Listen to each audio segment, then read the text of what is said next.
रुक्मिणीज, तुम्हा सर्वांचं house of रुक्मिणीमध्ये welcome आहे. तर मग आज आपण बघूया आमचं जस्ट जे न्यूली पेज लॉन्च झालं आहे इन्स्टावरती, हाऊस ऑफ रुक्मिणी म्हणून. त्याचं थोडंफार सर्वांना माहिती असावी म्हणून आम्ही एक छोटंसं स्टॉल एक्झिबिशन असं आमच्या सोसायटीमध्ये अरेंज केलं होतं.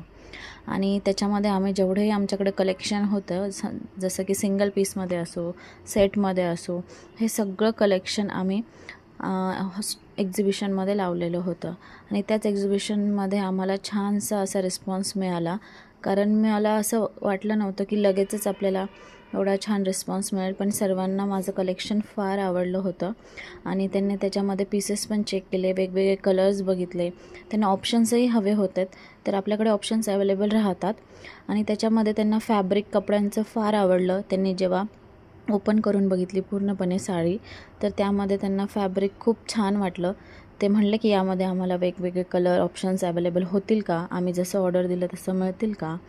तर हो, तुम्ही ज्याही प्रकारे ऑर्डर दिलेत ते सगळे कलर तुम्हाला अवेलेबल होतील. बट आपल्याला काही दिवस आधीच अगोदर ऑर्डर द्यावे लागतात. हळूहळू बघता बघता एवढी गर्दी वाढली की माझ्या एकटीकडनं ते सांभाळताही येईना. आणि सर्वांनाही इतकं कलेक्शन आवडलं की त्याच्यामध्ये वेगवेगळे कलेक्शन होते, जसं की मल cotton, khadi cotton, embroidery cotton, Maheshwari cotton, then light work cotton, असे वेगवेगळे प्रकारचे कॉटन साडीज, त्याच्यानंतर थोड्याफार designer saris, kurtis, co-ord sets, असं सगळं आपल्याकडे अवेलेबल होतं. आणि त्यांना खूप आवडलं. खूप जणांनी तर ऑर्डर पण बुक केल्या, जसं की मल कॉटनमधले तर खूप आवडले. त्यानंतर जो 3 पीस ड्रेस सेट होता, थोडासा जो डिझायनर होता, तो पण सर्वांना खूप आवडला. त्यामधलेही आपले ऑर्डर बुक झाले आहेत.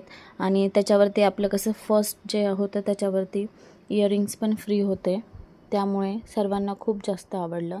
आणि ह्या रिस्पॉन्स बघून मला